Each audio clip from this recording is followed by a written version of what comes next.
Ergojosh is a guy on the internet.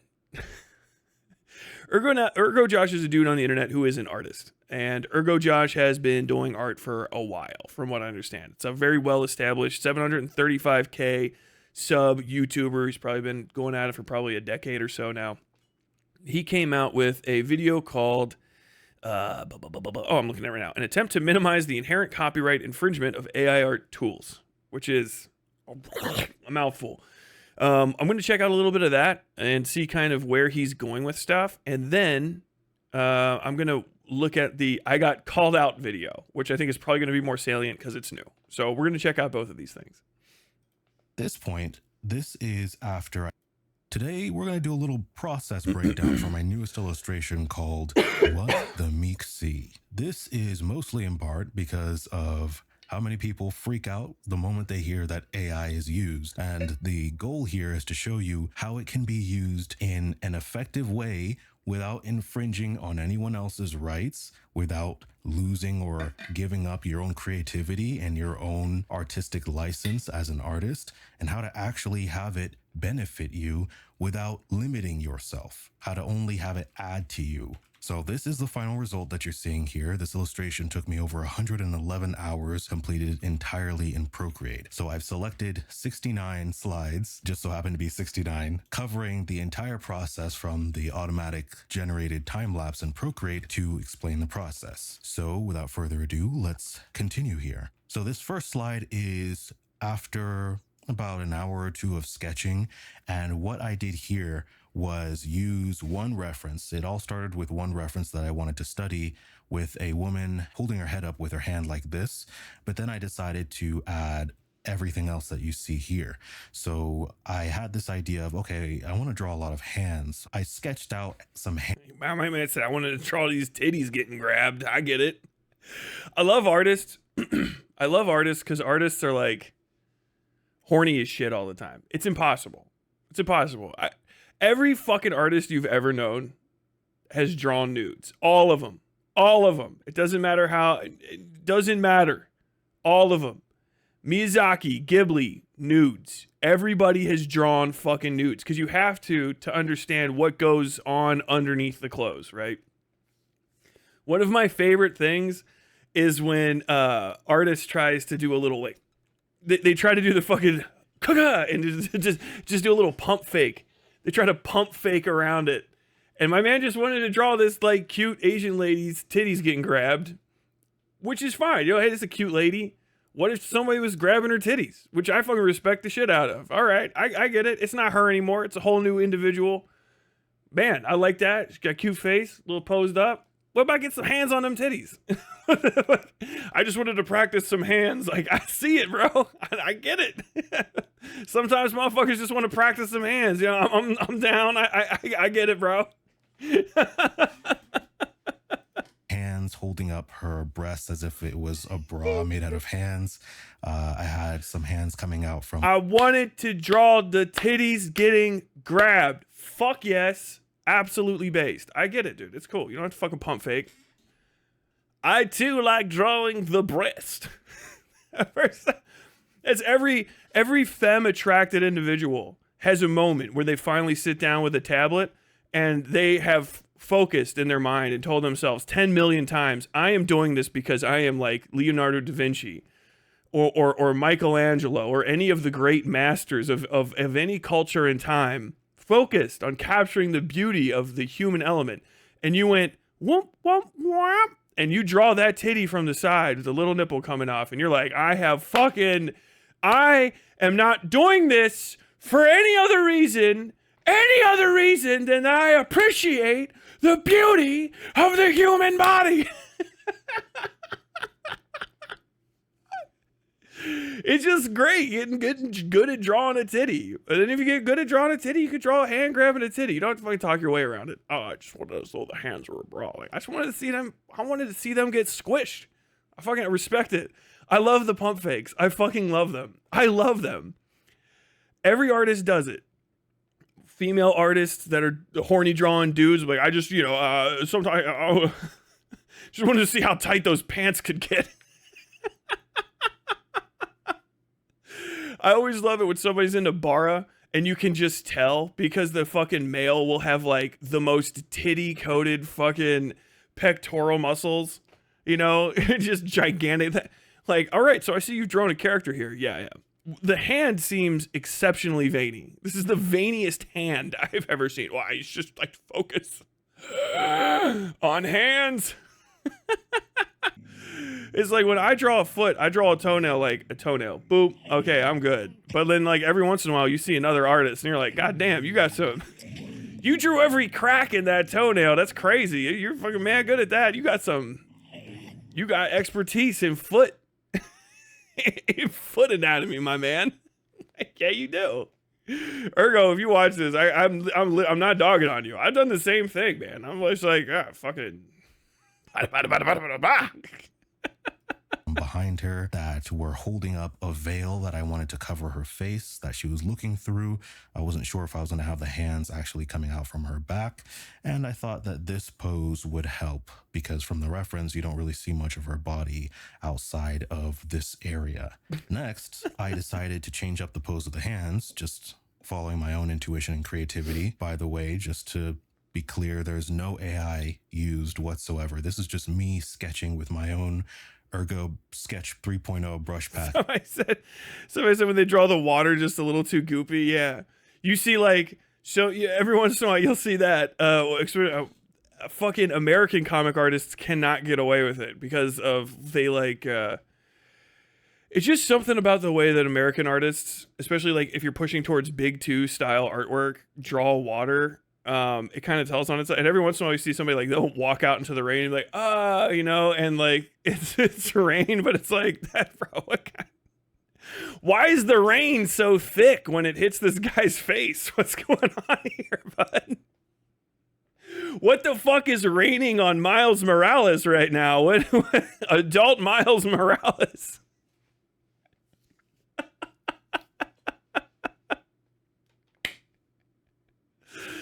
Like, damn, how fucking high can water pile before it slides down into the front of Power Girl's costume? I'm not saying I'm not the professional here.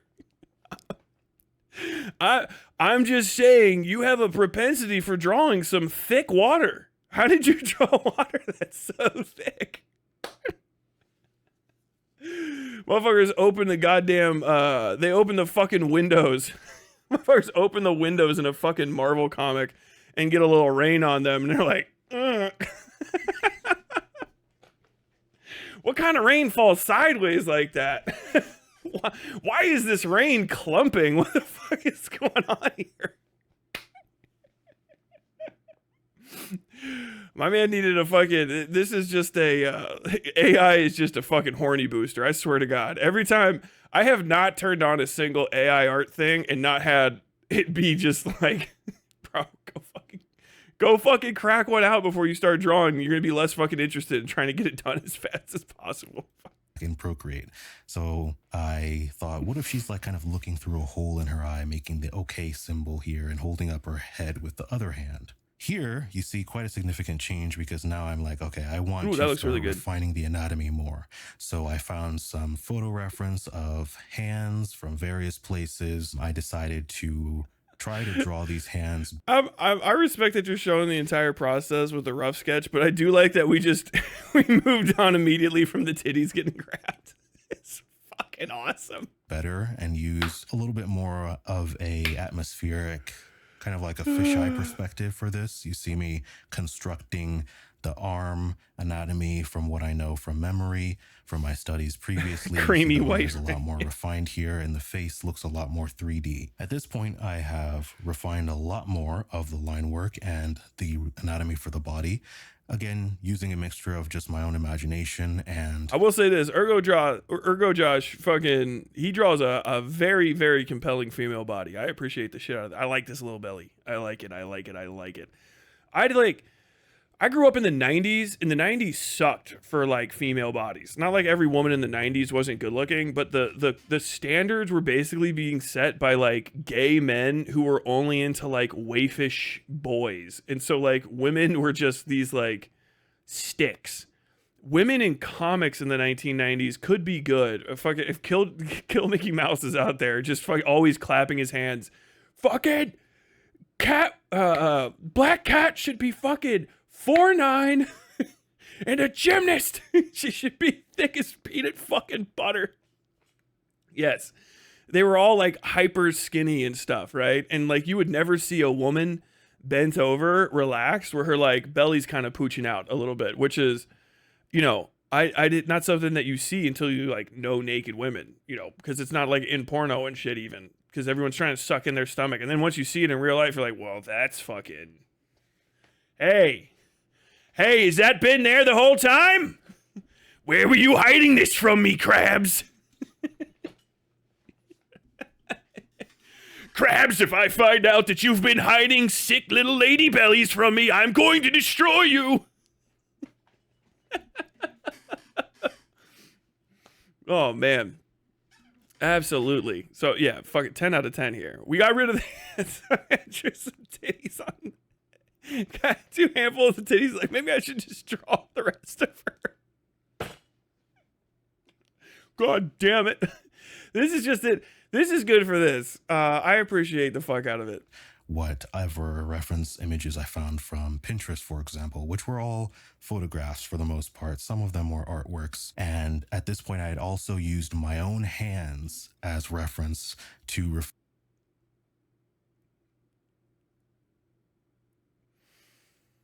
Yes, you did. Yes, you did. I don't think it's this time. I think maybe it was both times. find the hands above her even more. And I thought, you know what, I might just have these hands floating above her. At this point, this is after I decided to try work above her. I appreciate this. I thought when you're so horny while you're drawing, your own fucking drawing gives you side eye. Look, he's like, so what I did was I put in my own hands to start doing this, and then this bitch gets redrawn. You know what, I might just have these hands floating above her. At this point, this is after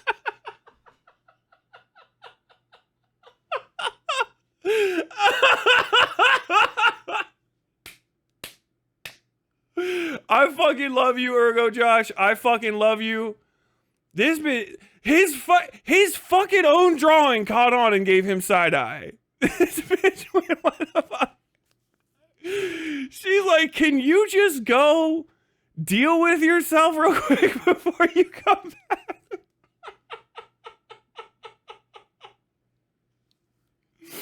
I fucking love this guy. This is like a fucking JoJo's Bizarre Adventure moment right here. This is fucking Kishibe Rohan type shit. Kishibe Rohan, however you say his name is. I fell in love with the character I was drawing, but she gained a stand in the fucking...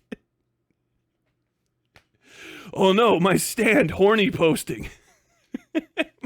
It knows when another artist is fucking drawing and they're way too fucking torqued. Oh my god, dude. I cannot believe this just happened. I fucking love you, Ergojosh. I fucking love you. I have never been fucking happier in my goddamn life to cover something. I don't fuck the AI art. Don't do that anymore. Just fucking draw yourself being horny as shit on main, and even your own character being like, bro. Oh god, I love it. I decided to try working on the veil a little bit more.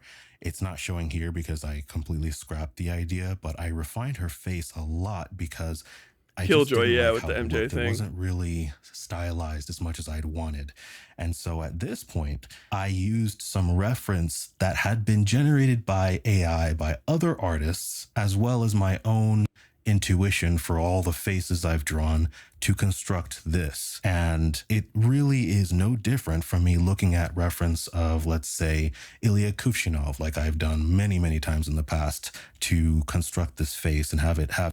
My old, a little late, but this is from Metal Jedi. My old art professor was an ex-Marine, and he hired strippers for our figure drawing classes until the school made him stop. LOL. That's the most based shit. Ergojosh uses his stand like a virgin. 俺のスタンドだ。俺のスタンドだ。Like a virgin. Kishibe Rohan's drawing, you know. Huh? Like a virgin. Ah! All of his fucking figures are judging him. It's actually driving Kishibe Rohan crazy. Oh my god, that was fucking funny. I'm gonna die. Oh, I had to go get a fucking Doritos. This is Doritos for you, man. Oh, motherfucker. Motherfucker, that's good. Mango Doritos, by the way. Mango Doritos. Ugh.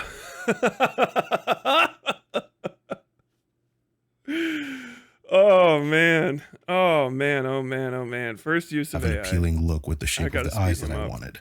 But again, I didn't generate any reference myself. I didn't overlay any references or include any AI in this illustration at this point whatsoever. Here, I decided, okay, I don't like her body pose. So I found 4 references from a reference pack done by, I believe it was Obscura or Graffiti Studio. And there was a model that was sitting on the floor in various poses, and I would study them while I was streaming on Twitch and decide that I was going to pick one of these 4 to use for the illustration. So I was going to basically Frankenstein, as I like to call it, her head and hands onto one of these bodies. So I decided on these 2 as the final contestants. And you can see from the previous slide, I overlaid it here. I shrunk it down and tried to get it to fit. They both looked good to me at the time, but this one was the one I went with. But I ended up not liking it because once I started working on it more, I found it didn't work really well with the rest of the body at all. Now here, you see I have selected the final pose of... I really don't like, not to be rude or anything, but I really don't like either of those poses very much. I don't, this is just weirdly squished. I don't know. It just seems very uncomfortable for somebody to be sitting like that. I don't know why. He's infinitely better artist than me. I don't know why I was bringing that point up, but I start exploring, well, what if I make the hair a lot more wild and vibrant and flowy at this point, right? I still have not used AI whatsoever other than to look at some of the random AI images that have come up on Pinterest. I started sketching loosely what this could be like. Here you see me going even further, using references that I had found from other artworks online, especially some of those AI artworks for coming up with this hair, but also looking at the hair from the initial reference to design the flow pattern for all of this. This is a criticism I have for way better artists than me, that I would have to get better to make them listen to me about. I think a lot of high-level artists would like Ergojosh and other people. I think that you guys get into a bad habit of stagnant referencing. Someone brought it up earlier that apparently he just does a lot of like hot chicks off Instagram, which is fine, right? Because I too like having a self-serious reason to look at thoughts. It's just a wonderful, you know. I am not staring at this titty because I am some sort of gooner, my friend. No.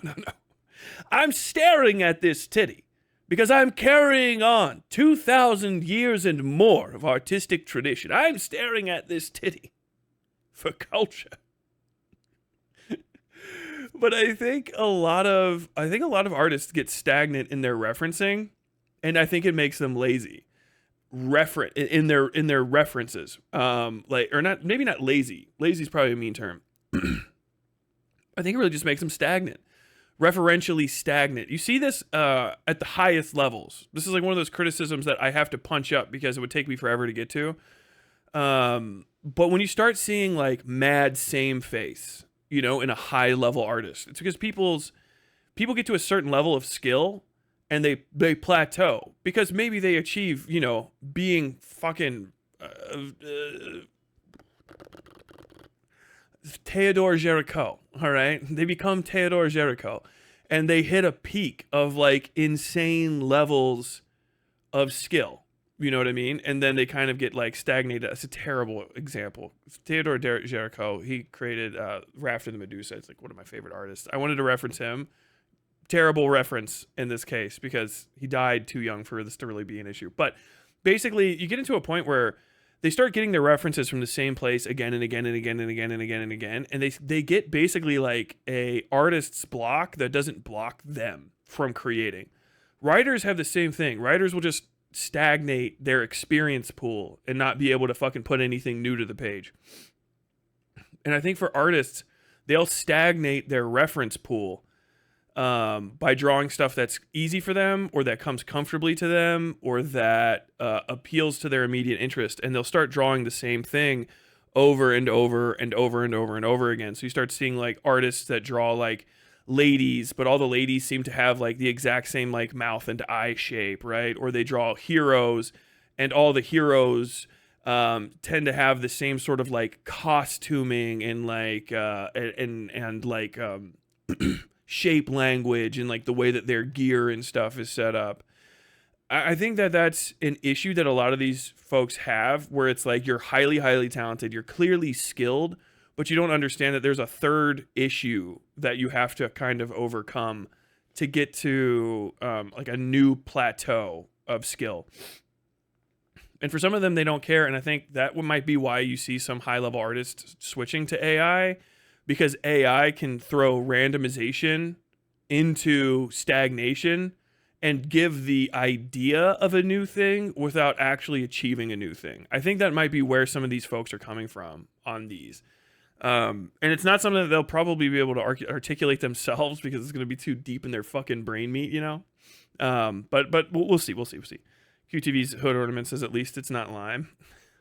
You only get one lime. You only get one lime per thing. All right. Mango's very good.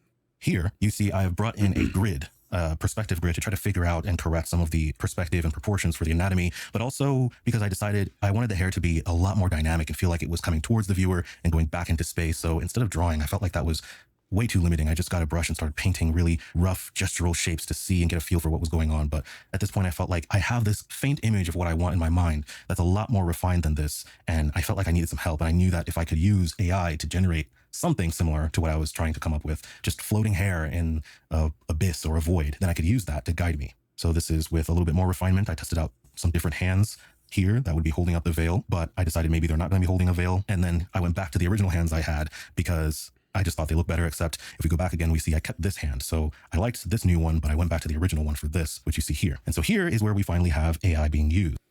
You think that pushing yourself in a new direction is a good way to avoid that stagnation?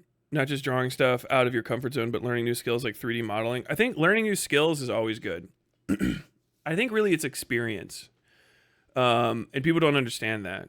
Like, being a musician is good, right? And you can learn a lot about music. But a better way to learn more about music is to stop practicing all the time. So people get like highly hyper focused on practicing like a specific skill. So if you're a guitarist, right, and you're trying to,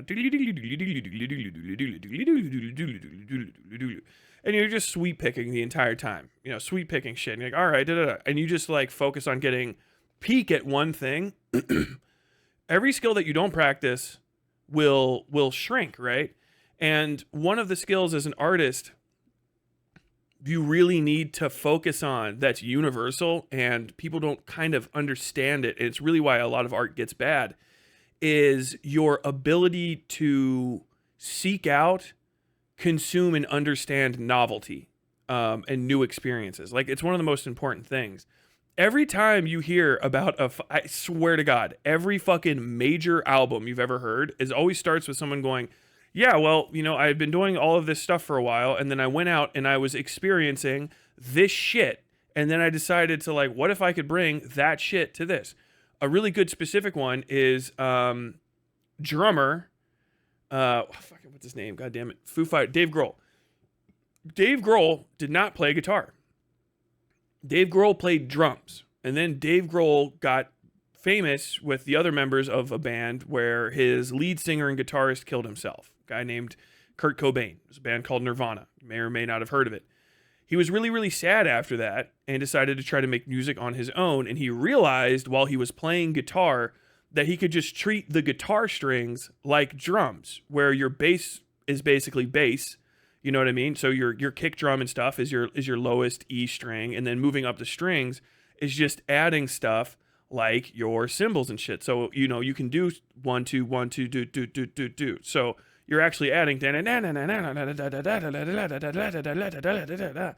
that's how you can get a song like Everlong. you know,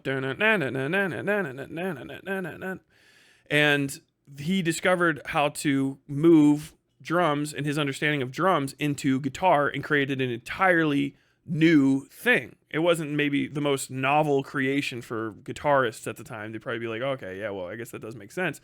But for him, that was a massive sea change. A lot of artists get stagnated when they overfocus on perfecting a skill that they usually were rewarded for, like drawing hot chicks, coming up with cool superheroes, bada bada bada ba. And so they fuck up by trying to do something again and again and again while not understanding that they're depleting a resource, which is the novelty of the world around them, the experiences they have.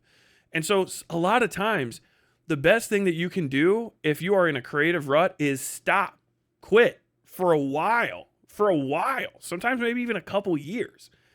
If you're a real artist or a real creative, you can stop for a while and not get bad at stuff. Certain mechanical techniques and shit you should try to like keep up practice with. You know, obviously drawing requires a little bit of dexterity that you want to keep up and an eye-hand connection that you want to maintain. Guitar, you want to still be able to fucking get your frets, but you'll almost always be able to rebuild that within a couple weeks, couple months. But stepping away for stuff for a long time and then picking it back up is better at showing you the flaws in your own creative pathing than anything else. You'll pick it up and you'll go, why did I make that decision? Why did I try to do this? Like, I can't believe I was working so hard for, you know, to try to build this house of cards right here on unsteady foundation when I could have just done this and this sounds so good. Really, a thing like for musicians. And this is for me, especially when I'm doing music, and it's the thing that I'm trying to focus on is look at how many good songs don't have sounds in certain places. They have less, and the less is really where the most impactful section is. You're like, oh man, there's nothing there. You know, a really good song I've been listening to again and again and again because it's the intro to a show is No Return, I believe it's called, by Alanis Morissette, which is the theme song to Yellow Jackets. No return, no return, no regret. No return, no return, no regret. And it's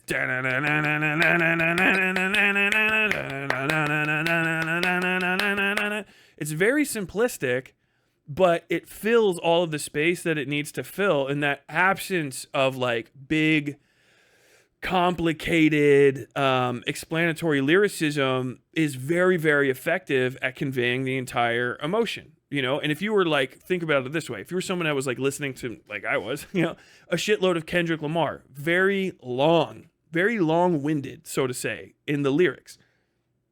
You can say the same thing about a lot of really good rappers. Earl Sweatshirt, really long-winded in the lyrics, you know what I'm saying, but it works, you know. Tell Aaron to put my fist up after I get my dick sucked. Quick buck, maybe a gold chain. With that fucking flow that so belittles men, I tentatively tend to turn and go when I am finished stone cold. Hardly fucking with a fella, listen. Description of a menace. Forget it, interns. These critics and interns. I'm not going to keep rapping fucking Earl Sweatshirt so I don't make another mistake again. But like, it's really complicated and beautiful and awesome. So imagine you're trying to make something like that and you are like getting rewarded for making those really, really complicated and beautiful and rhythmic lyrical sections, right? They're really wrapped up and stuff. But you just keep trying to make them more lyrical and more complicated and blah, blah, blah, blah. This isn't going to be always the situation. Going out and just stopping trying to make some shit like that and just listening to like something that's almost perfectly the opposite, right? Like this Alanis Morissette song. I'm talking about Hive, by the way. That song is Hive by Earl Sweatshirt off the album Doris. That's kind of an almost perfectly opposite song to, in execution, not quality or anything, just in execution to this Alanis Morissette song, which is very melody heavy. It's almost all noise.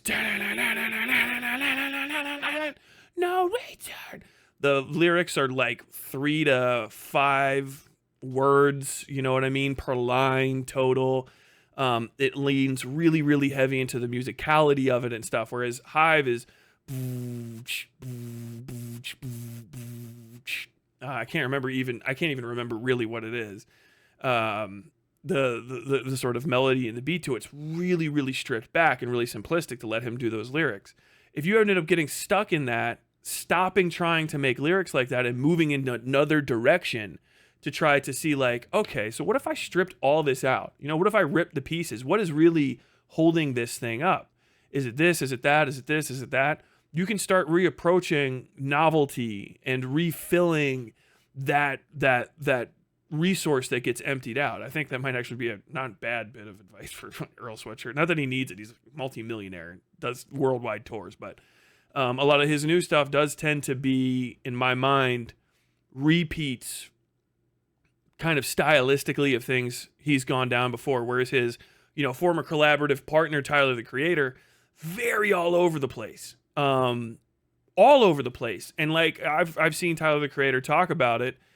When people he's like, yeah, wow, man, that's what people told me I couldn't do pop, and I said, fuck it, and I did Igor, I did fucking Flower Boy, and I did a pop song, and it fucking popped off, and then they said you couldn't do all of this shit, and so I did Igor, and it popped the fuck off, and it was the biggest fucking thing ever, and now I'm gonna do something else.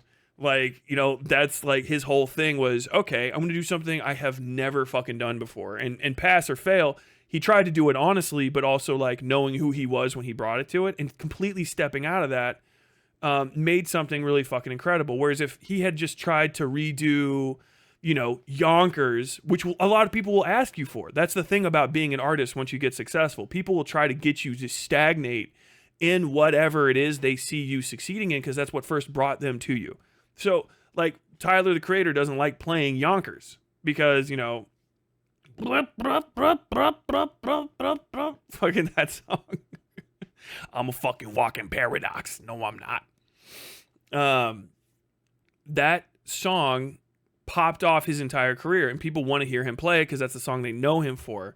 But he didn't stick with it, and he created a lot of much, much better songs. Is Yonkers iconic? Yes. Has it been played forever? Yes. Is it a serious song? No, not actually. He made it as a joke. And that's one of the things, is he stepped out of what he was doing. He's like, I was trying to make some New York style beats at the time, and that whole track was a fucking joke. It was a fucking joke. And it popped off, and now I'm sick of fucking playing it, but people ask for it, so I'll play it anyway. And now he fucking has to go back to it. I think Earthquake is probably one of his best ones. Kind of period. You make my earthquake. You make my earth shake. Riding around, we always getting it down. You make my heart ache. Don't leave. It's my fault. Don't leave. It's my fault. When it all keeps crashing down, I need you. 'Cause you make my earth. Freebird, yeah, the Freebird call. But I think that's where a lot of people get stuck creatively in these ruts, and why they end up leaning on tools like AI, or they start cheating, they start stealing, they start copying because they're used to the success and they know that they're doing the same thing that they've been doing. And when that doesn't reward it, because even if people ask you for the same thing, they don't actually want that. I'll just tell you that right now. Like, y'all motherfuckers are just like, Tyler, I want you to cover Shadiversity again. Cover Shad, or whatever it is I was fucking making fun of when you come here. You don't want that, actually. You didn't realize that. The reason you're coming back to me is for me.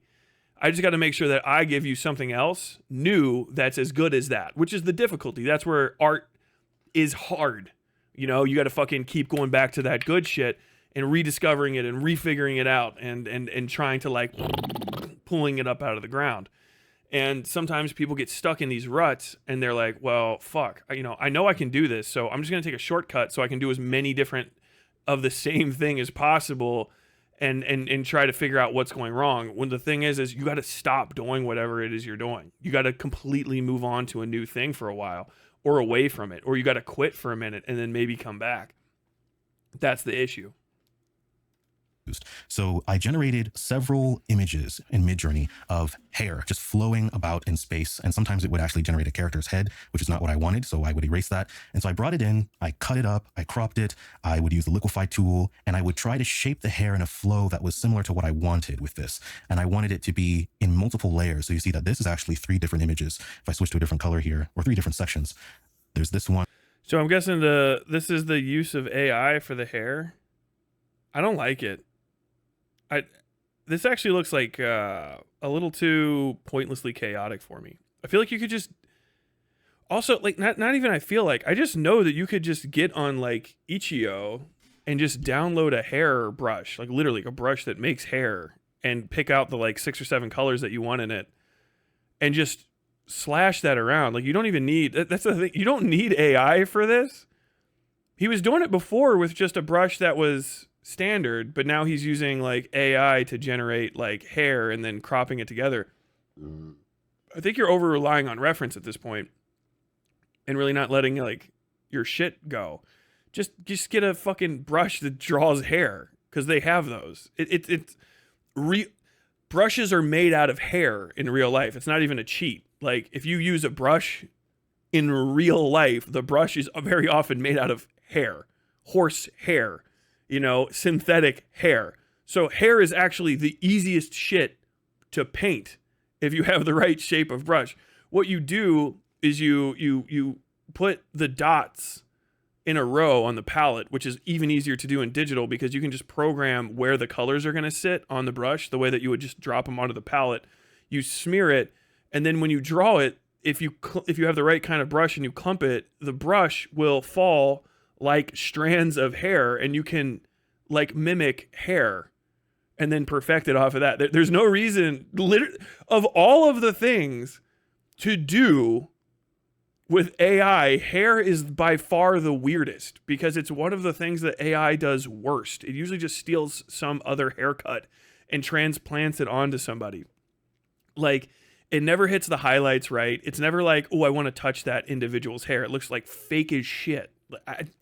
It's like I needed to use the AI for hands. I don't know. I don't know what he was trying to get at here. This just, I mean, it looks neat because it's just, you know, light and dark flowing together, but you can just literally load a brush up with the right color, shadows, and highlights and smear it around, and you get this same effect. And it's easier with digital because you don't have to worry about the paint crossing or smearing or the brush lines going off. I really don't. What the fuck? There's this one below it, and then there's this one over here. And if we go to the next slide, you'll see I added even more. And what I did was I started to trace some of the basic shapes here. That's so goofy. This is also antithetical to how like the base. What I don't understand. Like, he's a good artist. I don't understand why he's doing this shit so stupidly. You can just like blob hair in. You know what I mean? You can just blob it. Just blob it in, and then you can fuck with it. It's kind of like taking all the fun out of this. This seems like he's in a rush. For nuanced things, a newbie would just take the image and just trace it and try to hope that it would fit. I know that I need to skew the images. I know that I need to use multiple layers. I know that I need to cut it, and it's not going to be perfectly how I want. This is one of several images of this exact type that I used to create this. You see these lines, it's just a mess. Like, what is that? But I decide to find random shapes here that fit an idea of what I'm looking for, right? You see, this doesn't look like yeah, this is, I can't watch this entire thing because it's fucking boring. Because it's no longer the creative process at all. But it seems like my dude's rationalizing just a little bit. This is, you can't even see anything anymore. So what I did was I took this image that I had drawn, the line work, I brought it into PureRef on my Mac, and then used it as an overlay and went to a perspective grid website and adjusted the grid so that it fit exactly the perspective I had drawn this character in, so that I could bring that perspective grid back into my artwork in Procreate. Doesn't Procreate have a I don't understand what the fuck is going on at this point. What? Krita has a perspective grid. I can make Krita put up the fucking nosebleed lines. This shit fucking hurts my brain to look at, which is why I'll never be a good artist. This is visually offensive to me just when I try to make stuff. But why do you have to go online, find a perspective grid, and then bring it back? You should have put it on at the beginning. The reason why your earlier poses looked weird was because you didn't have perspective. You drew somebody from the tits up. You didn't put perspective in. So when you had to reattach the tits and everything that was above them to everything that's below them, it's hard, which is, I know, because I do the same thing. You know? Well, we've done it, everybody. We've drawn the upper chest and the hands and the very pretty eyes and face. Now, how to attach this to an ass is completely beyond me. So fucking get lost. And actually manipulate the hair into the correct perspective here. This is a very high level of work and intention and rigor that I'm doing because I have a certain standard that I want with my work. And I want Shadiversity invoked. I have very high standards, and it was a lot of work, and you stopped working here. All of this just doesn't look like it's even fucking helping. Like, really? Like, if you want to talk about a gigantic fucking hairball, the fucking Freerin Part 2 or whatever the shit, or maybe that was just even still the same first season. I can't remember because I didn't watch it. I watched it all after it basically stopped airing. They have a lady in this the fucking like test arc where they go down where all her whole technique is hair, and she's got hair everywhere, and they fucking drew all of that shit. If you really wanted to do it, you could have just put your figure in Blender and put hair on her and then just moved her around, or like turned on like a wind simulator in Blender and then just traced it. And people would have given you more fucking credit, and also it would have looked less like shit. I feel like you're wasting time at this point. To feel a certain way. This isn't just copy and tracing like you hear and think like a 5-year-old when you hear the word tracing. And so I'm saying this again to push that people need to think more when they hear certain terms being used. It used to be that using digital art meant that you weren't shit, that you didn't know how to paint at all. But now look, right? It isn't so simple as if you use this, you don't know shit, you're nothing. It's a lot more complex. And I know many people wouldn't have the ability to actually be able to think this critically about their work. I'm not saying you need to or it means anything, but this is me showing how much intention and care I put into this illustration, right? And it's something that people need to be able to do if they want to start standing out, because these tools are going to allow people to do bigger and better projects much faster. I don't have to have years of learning perspective to be able to do this anymore. This tool is online for free. It might as well be an AI as well. No, because it's a ruler. It's a fucking grid. It's a basic tool. Creating an XYZ grid that changes based on the XYZ the camera is at looking at the grid is not AI. It's literally basic fucking mathematics. It's like high school calculus or whatever the shit. You're just looking at an XYZ grid from a camera that is placed relative to it, and then the camera's focal distance is changing. And this is just replicating stuff, but it's also always the same. You notice that the grid just looks right away because it's a fucking ruler, man. It's a basic tool. It can't do anything for you. And you still need to understand what it's doing. It's a fucking... otherwise, your perspectives will be off and you'll draw something and you can't figure out why the poses don't work. I know this. What the fuck, man? What are you talking about? Oh, this is like the next closest thing to AI. Like, no, it's not. What? How? It's an XYZ grid. What do you mean? I tell the people at NASA who use this same technology to fucking map complex ballistic trajectories, right? Okay, we got to get the Coriolis effect. We're going to leave it grid point this, because that's what the grid point, that's the grid. That's the grid. And it's going to go up into space while rotating. So you do these mathematical analyses and shit, and you're like, wow, man, AI is really making it easy for you. And then the entirety of NASA looks at you like, what the fuck are you talking about? We're doing basic ballistic calculations. I mean, basic is pretty fucking high level still, but like, this is just basic. It's just math. Like, what are you talking about? My man's over here just like, I don't know if you know this, but they use AI to decide where your character is and what they can see in a video game. Like, oh, really? That's the same as fucking... That's the same as as using a series of diffusers to use stolen material to shake them together to make something that looks like fucking gibberish based on text tag commands. What are you talking about? Do you just not understand the difference between types of technology? Wow, somebody used a chainsaw to kill someone, and so, I think that fucking blenders are bad. What?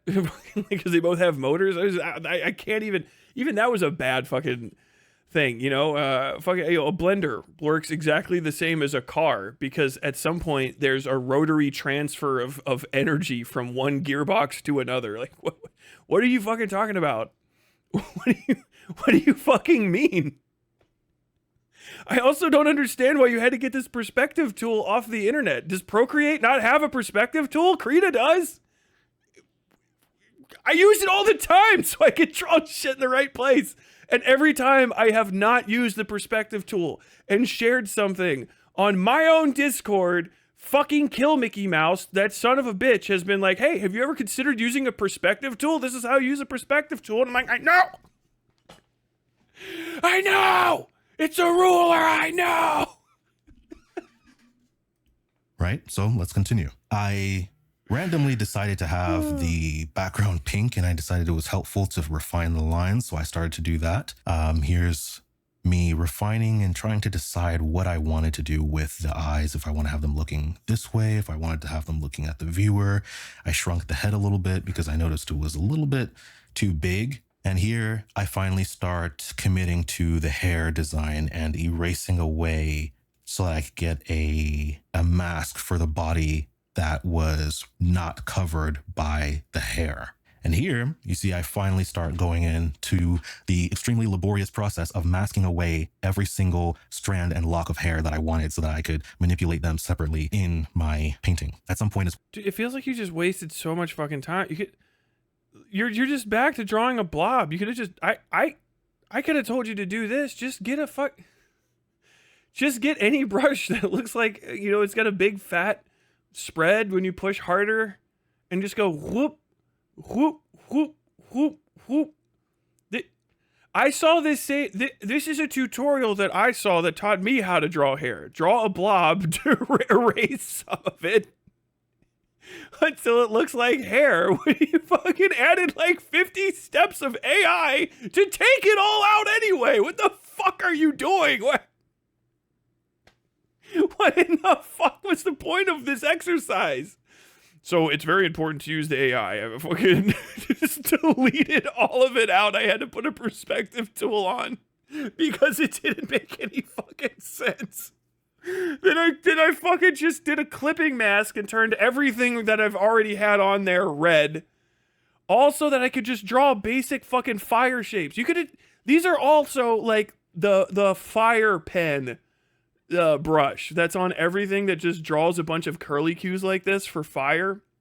It has like multiply and like fade on the side of it so it looks like a glow. You could have just drawn that.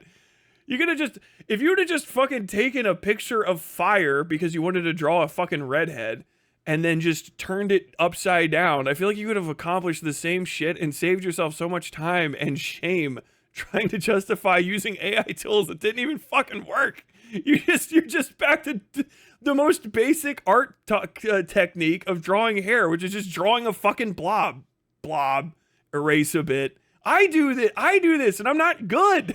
You fucking re-arrived at the basic fucking technique is hilarious. Well, I also thought I wanted to have the grid line behind her, and I would keep the overall illustration very high key. So you see some of it is erased there for me to get an idea of what it would look like. And here I started to color and fill in much more roughly and use different colors to decide what is closer to the viewer and what is further back in distance. And you can see, again, even with all the AI I used before, I still went in and drew new locks of hair based off of the heightened intuition I have when I draw via painting shapes for heightened intuition.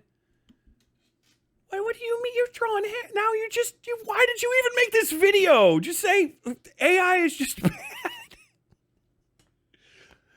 Oh my god, did you draw a fiery redhead whose hair looks like they're on fire? Fucking heightened intuition, buddy.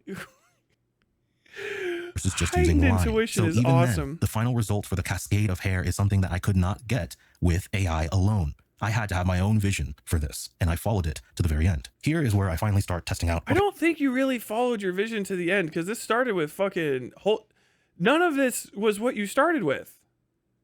Remember? It was titties. It was a hands grabbing the titties and an Asian lady that you were drawing. East Asian lady. And then that went away for more hands holding a veil, and then that went away with the girl looking at you, and then that went away for her looking straight. Like we this is a completely different drawing, which is fine, you know, if you're just like flowing through the creative process. You know, sometimes you end up with something that's not exactly what you expected, but it's not like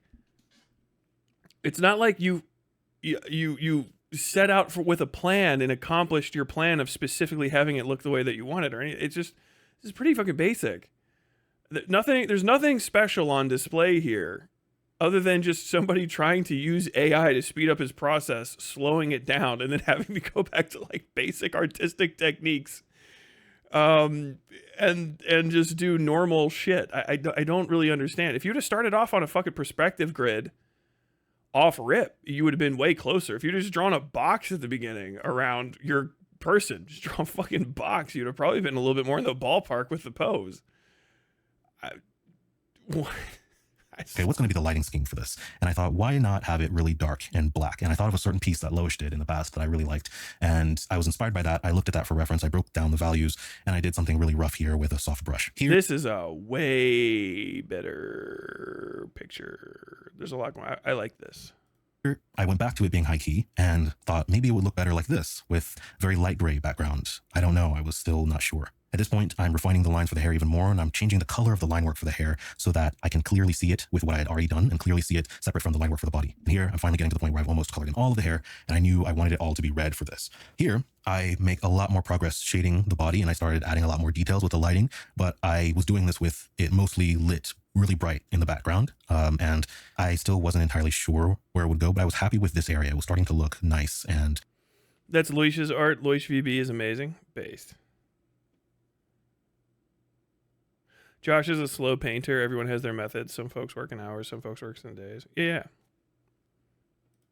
Complete. And here is where I take that light shading and I use a screen layer, most likely, to apply it to a darker background. And I decide to keep her body dark red and just have the piece very monochromatic to start off with. And I start shading what I believe to be the parts of the hair that would be lit directly by the light source, which would be this orb right here. I also thought I would have a light source coming in from the top like this, but that conflicted, and I decided for the only light source to be this orb. Here, I went back again thinking, well, maybe do I want it to be bright and have it really pink and have the hair flowing around in this bright white space?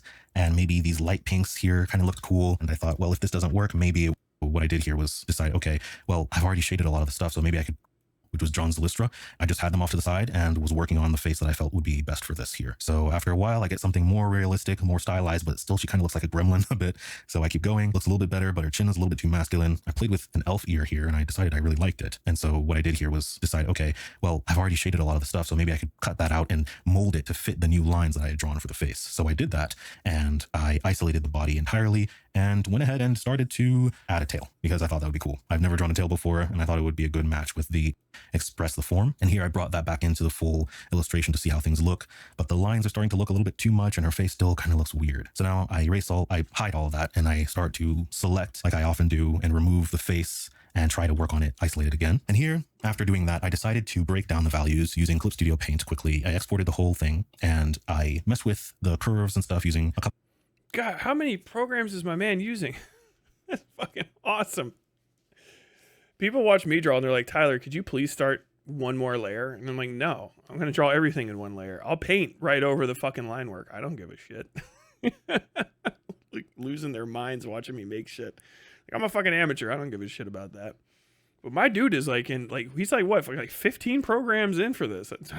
Respect, goddamn.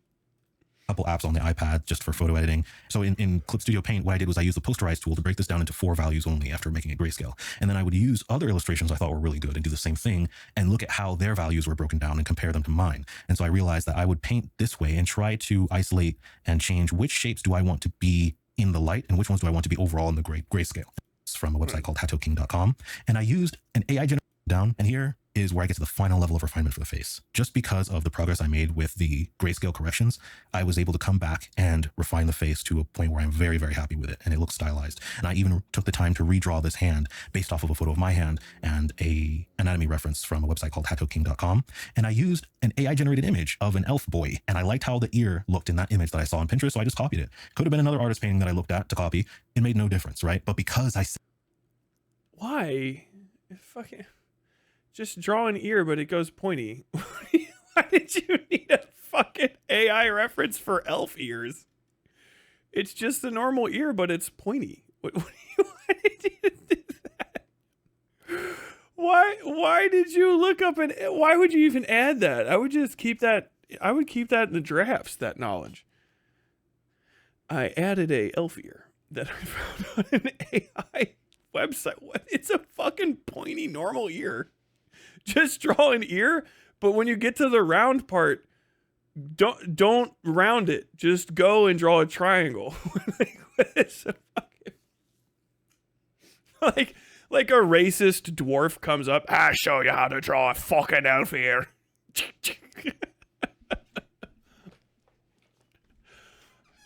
Yeah, whenever you want to try to draw an elf ear, all you gotta do is when you draw like a normal ear that might be found on any other dwarf, and then you draw it on like it's shape of a fucking knife, like they'll be stabbing you in the back with.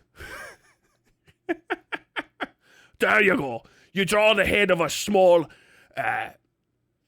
what you do is you draw the head of a small, unlovable piece of shite that hangs out in the top of a fucking tree, and you draw two knives on the side of its fucking head, like it's to stab you in the back with its every fucking thought.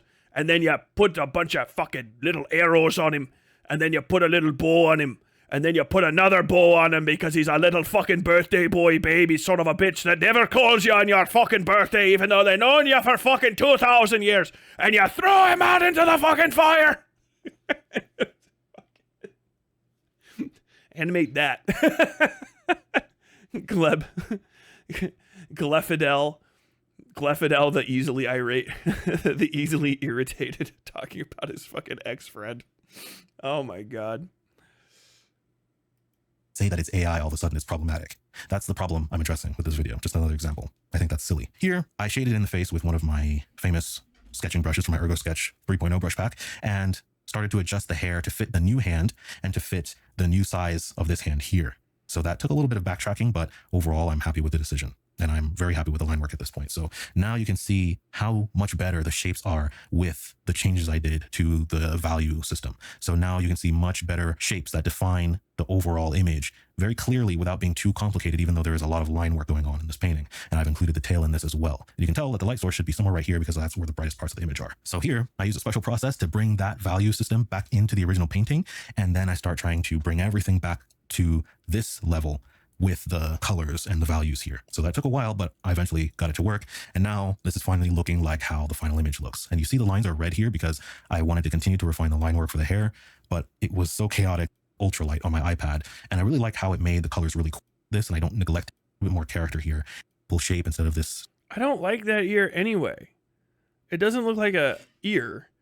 It looks like a human ear with some sort of like protective flap over the top of it, which is fine if that's what you were going for. But it doesn't look like the elf ear part of the ear is part of the ear. It looks like it's an additional structure on top of it. Like, because now I can only just see how it was made. And it's just a human ear with like this extra bit coming off of the top while the human ear seems like unintegrated inside of it.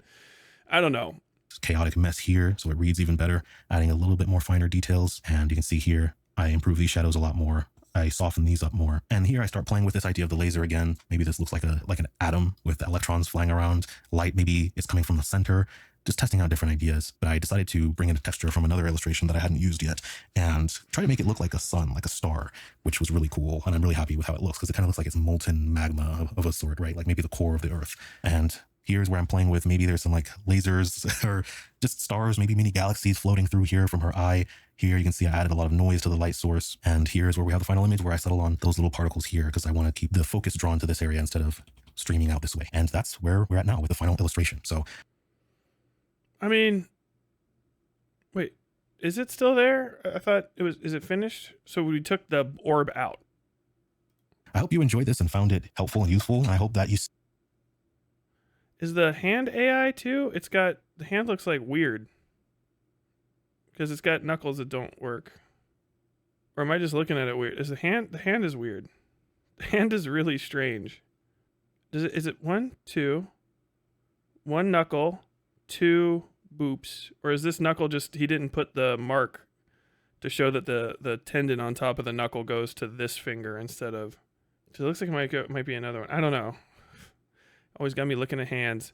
I don't know. I mean, it's not a bad looking piece. I would look at it and be like, all right. And if somebody said this was AI, I'd be like, yeah, probably. There's not much to it. The other one with the fish had like a lot going on. This just doesn't feel like there's much to look at relative to it. So we have him explaining it. Nothing of value was added using the AI. And I feel like a lot of it was obfuscating all of the parts that he was unsure about right here. Like all of this extra hair adds nothing. I think even in the thumbnail, it's zoomed in like really far because only these parts that are drawn and focused on are particularly good. Everything else is kind of just wasted information. And it's dark. There's not a lot going on with his hair. And I feel like if there's an orb, a light source right here, there's like the light should be more present or something. I don't know. I feel like maybe you just could have just done a sketch and not tried to fucking make it into a full video. You know? Like you could have just made this sketch and then like left it in the sketchbook. Like you just wanted to draw your hands grabbing some titties. Like you should have fucking done that.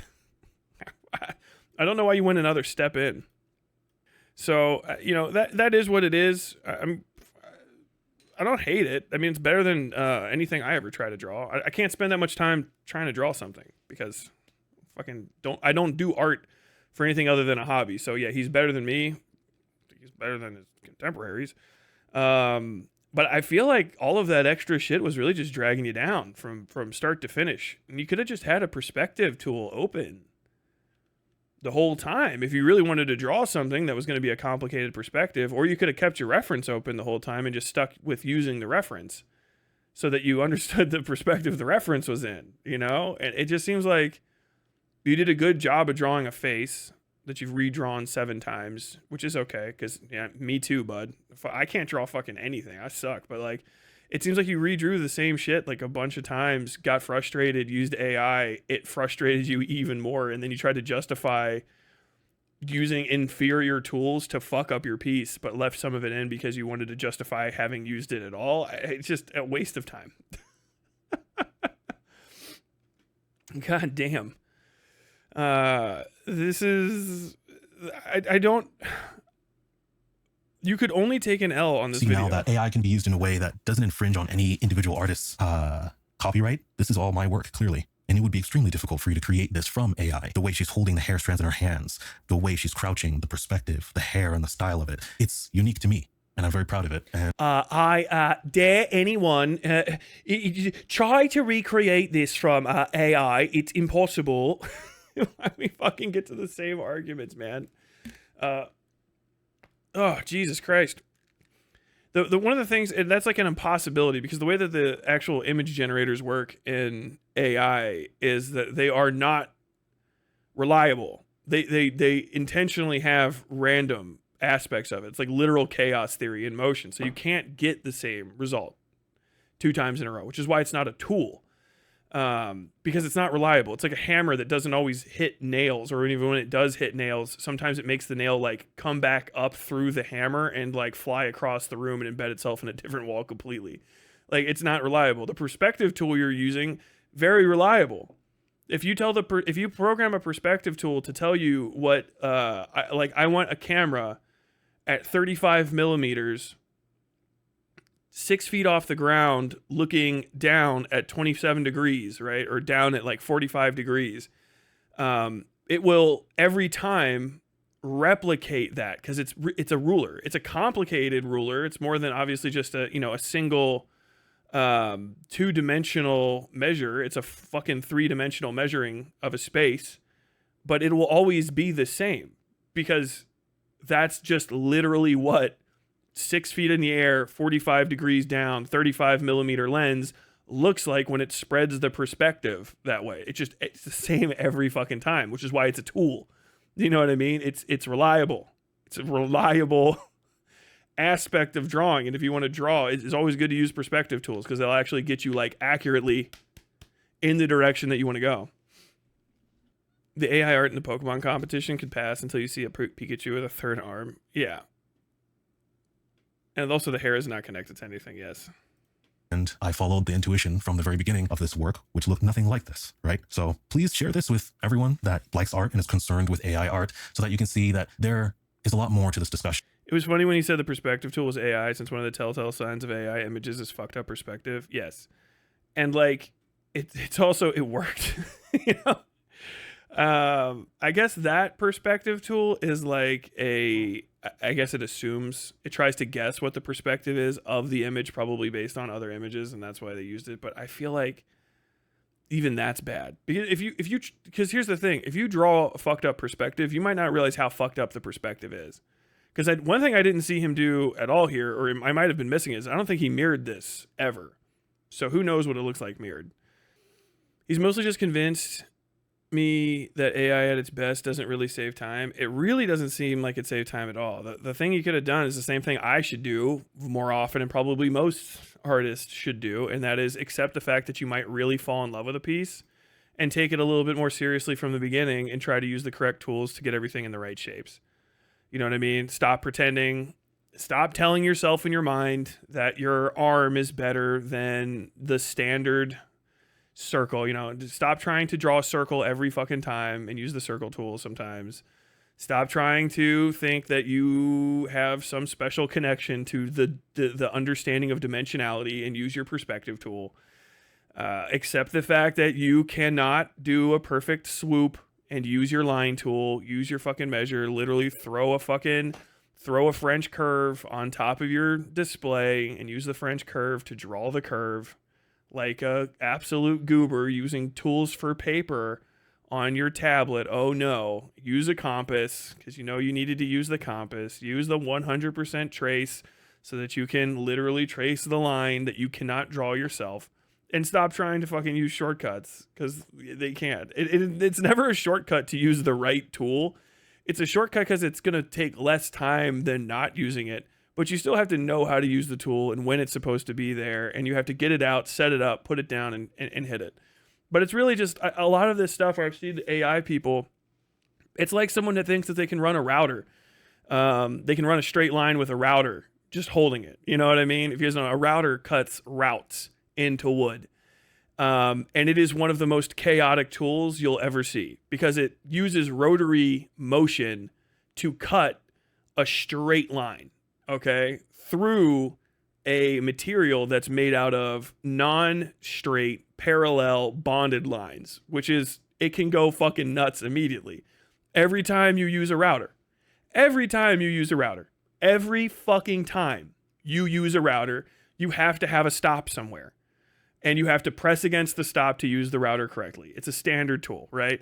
Either you fucking make something that you can trace, you have a pattern, the router bit has something that like, it has the little scrolling bearing so that you hit the bearing against an uncuttable part of the wood and then you follow that. You have to use it because every time you use a router and you don't use something to fucking guide the router, you cut a bad line, right? And there's probably, if you could append somehow AI to woodworking, there's going to be people who are like, no, this is way better. Trust me. Like, this is the AI does it good every time. It's like, no, you're just fucking be a goddamn adult. Use your jigsaw, use a compass and a jigsaw, do the math, cut out the arc that you need in this fucking bed frame top, and then follow the goddamn bed frame top using the jig that you've created. That's what you always needed to do. You know you needed to do that. Just use your scroll. You know what I mean? Cut the line, use the measures, and then it works every time. Because those are actual tools. And AI is just this like, it's just fool's gold, like literally. And it just never gives anybody the results that they want. Like, nothing about this turned out the way that he started, which is fine because sometimes you just go on a fucking journey when you're trying to draw shit. But like, if you're a professional, especially, you know, if someone if he was like working for me and I'm like paying him to draw a comic and I'm like, hey, I need this lady in this chair with her hand like this, looking in this direction, like that's what I want. You can't go through an additional 90 steps of fucking doing all this extra shit and then give me something that's not what I expected. You're gonna go off like crazy. This is just a sketch that went out of control, which happens to everybody. But putting in all the extra AI shit as a justification for having the AI shit, it provides nothing and is only a loss for you. Really. Like, it's just a bad move, start to finish. Tyler, this is people convincing themselves the new hot tech is better than the foundational tools. Again and again and again and again and again and again and again and again and again and again and again and again. It's like people that think a thesaurus is a good replacement for a dictionary. Same thing. You know what I mean? Like, you just understand words and shit instead of trying to fucking like go in, well, this can like do the writing for me. I'm just going to switch out all my basic words with more complex versions of it. It just looks like she has 3 arms. It's really confusing because the hair is completely unnatural, right? It's flying all over the place. It's not connected to anything. I guess it's kind of like, ooh, it's explosive. That's neat. But really, it just doesn't give you a lot. It just doesn't give you that much. That other piece he referenced, I can still remember what it looks like. The woman leaning back against, maybe like the force of wind or something, and all these like fish blowing past her and her hair blowing around with the fish, and the light was really like well balanced on everything. That was very cool. It's not like it's bad, but all the parts that he drew, the more work he did, the better it is, and everything that he left to the system is fucked. That's really just the case. Okay, I got you on low mode, bro. Hold on. So if you weren't aware already, last week I made a video in response to a community post that I made on YouTube where I asked you all if you wanted to see a review of how I used AI technology in a way in my work that I believed was as ethical as possible, at least at the individual level. Now, almost all of you that responded not only rejected that idea completely, but you expressed your extreme distaste in AI. The response was... Oh, okay. Thank you, Ash. So, we got this. So, when it's flipped, it looks like this. It's not bad. It seems pretty balanced. The hand is actually... Yeah, the hand looks really weird flipped. Is anyone else getting it? What? This is definitely... What I'm talking about is right here. This knuckle is fuckled. See what I mean? We have these two. She's got really webbed fingers right here. One joint, and there's probably the rest of the, yeah, the other 2 joints are there. This is her pinky finger, right? It's gonna go straight down, and it seems like it's a really weird way to hold a hand. It's kind of, I think that's the issue too, is like she's managed to unbind this. When you have your hands move, right, these 2 fingers are like the hardest to unbind. These you can always kind of move separately. So I can like, and I'm a guitarist, like not like I'm particularly great or anything, but I have a lot of practice in moving my fingers individually, so I can do it. Getting this finger to unbind from this finger is hard. And when this finger rotates, this one can go a little bit, but this one going straight makes this one want to move. So it's like, if you try to like that, that's how hard that is to get. She's throwing up a crazy demon gang sign here. I'm going to get shot for trying to replicate her hand motion. Ow, fuck, god damn, that fucking hurts. Forward, down, bent, down, down. Okay, so down, down, bent down, forward. I can't even, what? Shout out whatever fucking Atlanta set I accidentally just repped on fucking stream. I'm shaking the other hand. Tyler, it's the valley between joints are convex instead of concave in the piece, which is why they look janky. They fucked up the shadow. Yeah. Very weird. The response was so intense that I decided, instead of making the video with a focus on the artistic techniques and strategies I used, I would also spend a lot more time sharing how I took specific measures to ensure that it wasn't infringing on any individual artist's work. Now, some people misinterpreted or straight up disagreed with that, saying that any use of AI whatsoever is still full on plagiarism. And that I still disagree with. But to those of you who said that because I pay. By the way, he's actually doing it right. Okay, so this is Rode. I think this is a Rode shotgun mic. It's probably like a $500 or more model. You can kind of just. Shotgun mics, the longer they get like this, the more expensive they are because the more focused they are for whatever reason. Okay. When I keep telling people to stop using condenser mics because they don't want to have a microphone right in front of their face and they should use a shotgun mic, this is it. I don't know why it's directly in front. He could actually get this out of the screen and then have it pointed at himself from almost any direction and it should fucking work. It's going to be like hypercardioid. So it's only picking up like stuff right there. This is the microphone you need. It does not need to be in the shot. You can actually put it all the way up here over your head as they do. You know when they have boom mics, the mic goes down. There's a lot of mics that can hang off of a boom mic. One of the most common, fucking nice long shotgun mic with a big foam on it so that you can listen to people straight down at the ground. Why? Because the ground is bad at reflecting sound unless it's a fucking tile hallway. So you can just listen. You know, it does all, the ground always reflects sound, but it's not as bad as the reflections that are going to come off walls, which are going to be all over the fucking place. So you're going to be hearing at best someone's voice reflecting off of a surface that is so close to their mouth that you won't pick up the deviancy there. And you can dial it in. So these are the mics you want. This is the mic you want. If you're a person that dresses up in costumes and shit, or you want to have your hands free, or you don't want to have a microphone right next to your face, okay? They're never going to sound as good as a condenser mic. Most people are not going to be able to tell why they don't sound as good or even hear the difference. It's only going to be the fucking weirdo fuck audiophiles wearing AKG fucking reference headphones that will ever notice it. But this is the kind of microphone you want. A subscription to a service that's not for free, that has engaged in theft of shotgun all mic sorts of sounds content kind of from artists big. without If you're a you fucking this a good mic, unless you want to fucking stay lobbed up the whole time. VTubers that want to keep their hands free and stand up and move around, these can be pretty fucking solid, okay? As long as you don't go like crazy all over the room. Probably a lav mic or a face ring is going to be the best for you, assuming it doesn't get in the way of your rig. But starting off, you can get some pretty cheap shotgun mics. They're going to be better overall for you to try to record than if you get like a Blue Yeti or something. Shotgun mics are cheap compared to their big brothers of condenser mics, right? And whatever the fuck. I always fucking forget the goddamn term for what Sures are. The ones that don't need fucking extra power to work.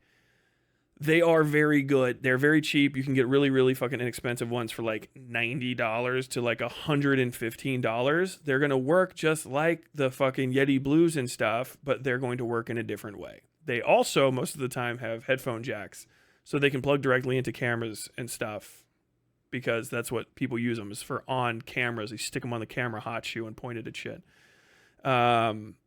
If you're a person that's going to be doing stand-up gaming and you can't get a lav on you, or you're like worried because the lav will run out of batteries eventually, or you want to try to use a wired lav and it's one of the ones that I have that has 700 feet of fucking cable, because you don't want to fucking use batteries, and then it has batteries in it anyway, and that doesn't make any fucking sense.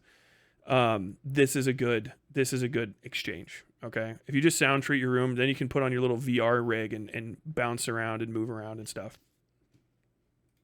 Their permission online, that is supporting that theft. And dynamic mics, thank you. That I don't disagree with. You have a point there, and that's not something I wanted to pretend didn't exist. The goal I had with the video wasn't to say that I was morally flawless because I found this strategy, but it's more so that due to my beliefs that AI isn't going to disappear, that it might be helpful to share how to use it in better ways so that those who might use it in harmful ways by accident could do better given the opportunity. But the way I expressed and presented that video was honestly not a very good way to convey those ideas. And even though it's not like I didn't expect that backlash with the views that I have, knowing the context of the situation right now, the extremity of it was also just completely warranted because of how distorted the video. By the way, his audio is actually good, so I'm going to bypass my audio boosting that I put on stuff, because I was like, why does he sound so fucking so boosted? His audio is very good. By the time I actually created it. You see, I've made a few videos over the past few years talking about the limitations with AI, encouraging people, sharing my frustrations, and I was also dealing with my own fear of being replaced. I'd only just started to make any real money with my artwork alone when I did my first Artist Alley back at Lightbox Okay, Expo everyone. in 2022. However, over time, as AI has improved more and more, I eventually came to terms with how I felt on it, and I even felt quite positive about how it could be used in the future in many ways, because there are a lot of problems in the industry and the whole world, honestly, that I feel and see every day that I don't like, and I would like to do as much as I can to point them out and hopefully get them fixed, which honestly is a little bit too overzealous, but still.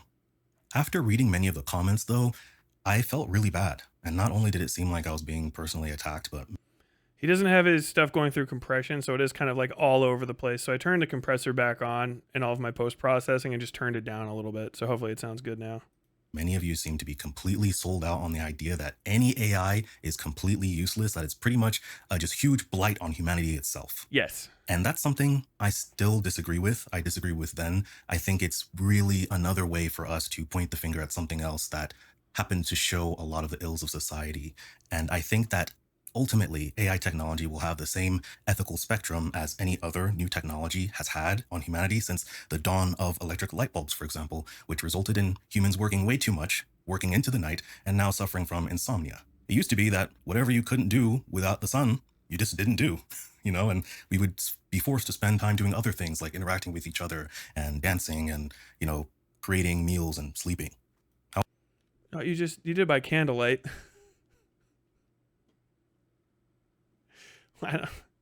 What? People didn't stop drawing in the 1600s because they ran out of fucking daylight. Sometimes they didn't even have the daylight. Like when it got dark in the Sistine Chapel, all the way up at the tippity top, you use like fucking torches and shit. However, I'm not saying that again I'm sorry for pausing that. I was thrown. I probably didn't understand what he was saying. I apologize. dismiss and pretend that this thing is completely flawless and that I am morally completely absolved.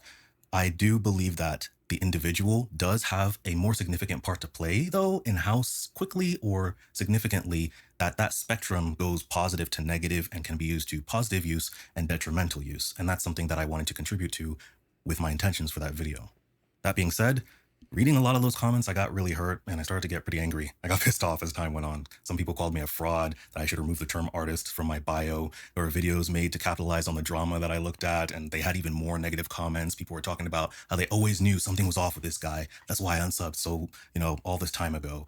And I looked way too much into that. That is not a good thing to do as a content creator, no matter what, because you can't avoid that stuff at a certain point.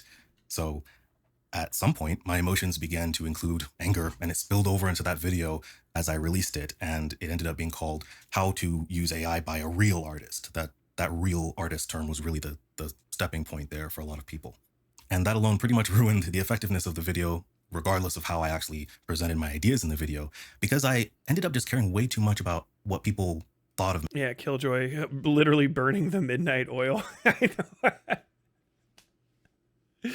What a goofy guy. What a goofy friend. Me and my work instead of the more general message that I had. Although I still disagree with many people's views on AI itself, I do want to apologize to anyone who felt cast aside or ignored or even shamed by me in that video. That wasn't my intention, and I let the emotions get the best of me, even though I tried my best to mitigate them. And it is important to address how people feel. It's rough. That's why a lot of people are angry. People are extremely scared, and I don't expect to be loved and paraded and celebrated for sharing these views, but it is something that I definitely believe I could have done better and want to make this video to express better. I may not be able to control what people think of me at all times, but I can improve how I present myself online, especially now that I'm more aware of the influence that I have, which I honestly did not think mattered that much for most of my career, believe it or not. AI technology isn't like NFTs like people mentioned. It's a tool that has impacted every industry in the world, if it hasn't already, and it provides value to a lot of people. There are amazing uses of AI that are even being used in healthcare, but those aren't showing up on your social media pages right now, right? You're seeing all of this salation. Well, somebody else just made that comment in chat, and I got to push back. First off, the entire moniker of AI is fake. It's a fake thing. I am forced to use it because the people that are trying to sell this technology to the masses have sort of kind of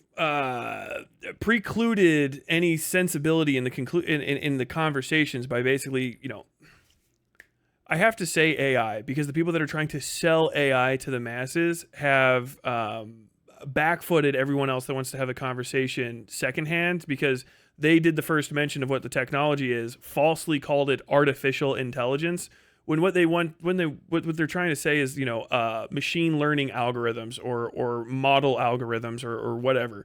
And it's it's a series of different technologies, many of which are not based on even the same fundamental core tech, unless you go all the way back to the fact that, you know, somebody used an aspect of like binary or some shit, or Python or whatever the fuck programming language to make it.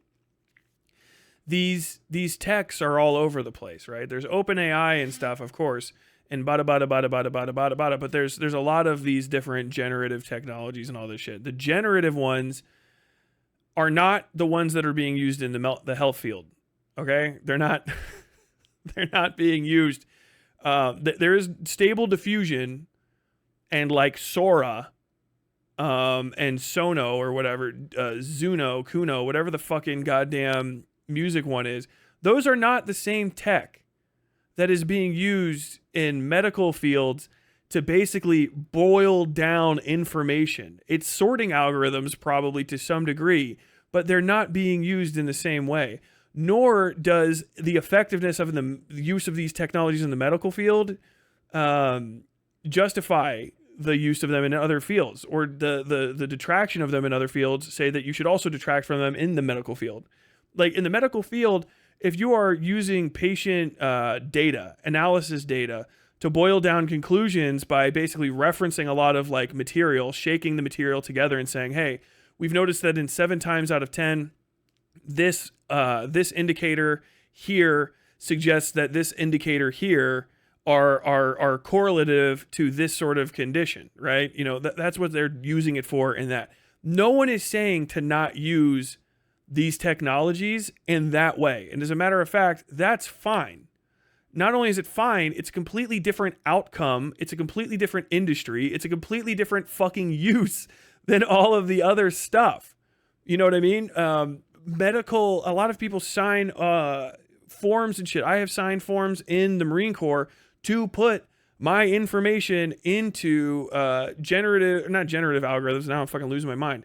Into these research algorithms, basically, that try to figure out if exposure to certain elements and stuff will give you certain conditions down the road, because it's part of longitudinal studies. This shit helps the world. That's a good use of a technology, right? Using the technology to ineffectively cheat at art is not the good use of the tech. That's literally the opposite of it. I'm gonna have to start wrapping up here. I'm gonna give him a few more minutes, but then, oh shit, I gotta fucking pop my neck. Oh, damn it! Oh, it's stuck. Ugh. Then we're gonna switch over to Shadiversity still, but this is just seeming like cope. Incendiary content, because that's what gets clicks. Even if the Midjourney software that I used in the video was completely destroyed, along with all of the other large corporations that can train their own AI to that extent, individuals can still get their own model and train it in a matter of hours, days, or weeks with just a few GPUs. So it's not going to just disappear. The threat of being robbed or stolen from has always been there, and it will always be there. So instead of the complete rejection of AI, I want us to ease away from that extreme a little bit and focus a lot more on what rules and regulations we want that are necessary, that really need to be passed by our really slow government to moderate this technology. I'm in complete agreement with that, and I do think it's necessary to shout and to be aggressive, and it's going to happen because people feel hurt and abandoned. And it's burning down the rainforest to generate young girls with huge titties and funky fingers. I mean,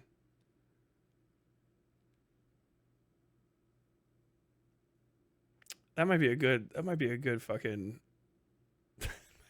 good place to end it. Honestly, there hasn't been much support for visual artists ever in the lawmaking process, so it's a pretty significant opportunity. because of the way I expressed myself in that video, especially with the title, I fully agree that it has negatively impacted that process. And that's why I decided to change the title to be something much more representative to what it is. A case study on one possible way to use AI technology in a way that intentionally avoids replicating human-made copyrighted material that just doesn't look like photorealism, basically, right? I do think that if it's possible, artists who have been stolen from should be compensated for that. Every possible effort should be made so that those who have been affected by others exploiting their technology can be first in line to be compensated.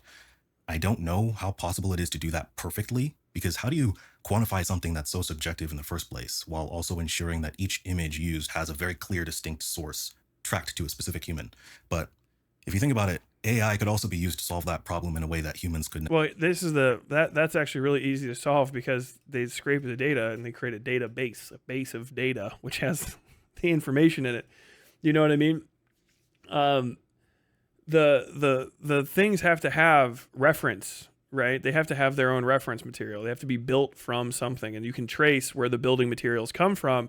The issue with that right now is like why you can't directly connect it to anybody is because they're keeping it fucking secret so they don't get sued. Unfortunately, for these AI companies, there are a bunch of artists that are coming forward to sue them for, gross fucking infringement on their copyrighted material.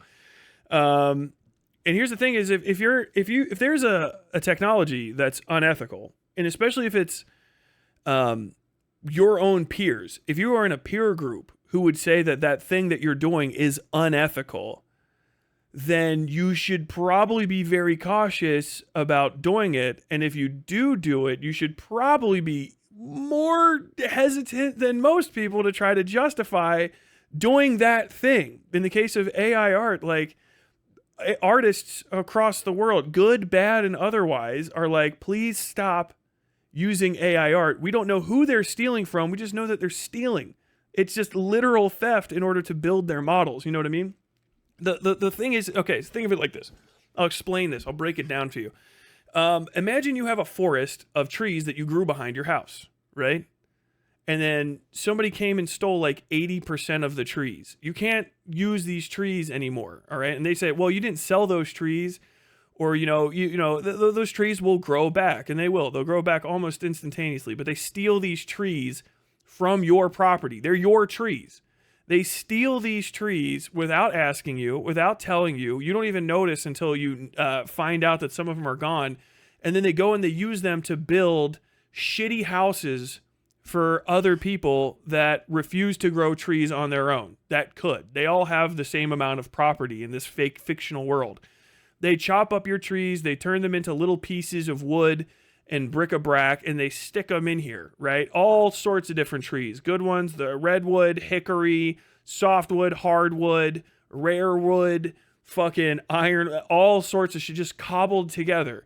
And then they say, well, you can't point specifically to this building and find your trees that we stole. We chopped them up and jammed them in there. It's like, it doesn't change the fact that you stole the tree. That's the biggest concern. You stole it. You stole the whole fucking tree and stuck it in your little factory that randomly spits out tree bits, and then you fucking build houses from them. That is the issue. And that's what people are fucking mad about, because they can't capitalize on their own stuff, because also they were going to use those trees that they fucking built to make good houses, effectively efficient ones that aren't made from stolen stuff. It's fruit of the poison tree, unironically. And you have now filled the market full of these dog shit, ultra cheap knockoff houses that don't even stand under their own fucking weight because of just you wanted to. And now you, as an artist, saw this happening to other artists who are complaining about it. And instead of like entertaining the ethicality of that situation and saying, well, maybe I shouldn't do it, you dabbled and you're like, oh shit, okay, well, I'm not going to make my house all out of stolen wood. That would be ridiculous. Just a little bit. I'm just going to use a little bit. I'm just going to use the processes that they use to steal the wood. I don't really even understand how they work. And then, I should be celebrated because most of it's not stolen, but it's the part that's stolen that's bad. And it's poison. Fruit of the poisoned tree is poison. It poisons everything else. So like a little bit of it ruins everything else that it's attached to. That's why you don't do it. That's the ethicality of the situation. That's why you refrain from doing these things. I think I can pretty much wrap it up there. I've already heard every other AI fucking argument. Josh, if you want to talk to me about it and give your case, you can come on anytime. It's not going to be a fucking big knockdown drag out. You just come talk to me if you want. But like, really, that's the fucking issue. Is that it's bad. It's bad, and it makes the market worse. You can't say like, I'm concerned for artists, so I'm going to do the thing that predates on artists and speed the process up for me. I don't even understand how you make that connection. It's just it's a little bit goofy to me. All things to be said. But that's it. Thank you for Ergojosh for giving me a little bit of content here. I'm gonna take a break. Hope you enjoyed your time on the Westside.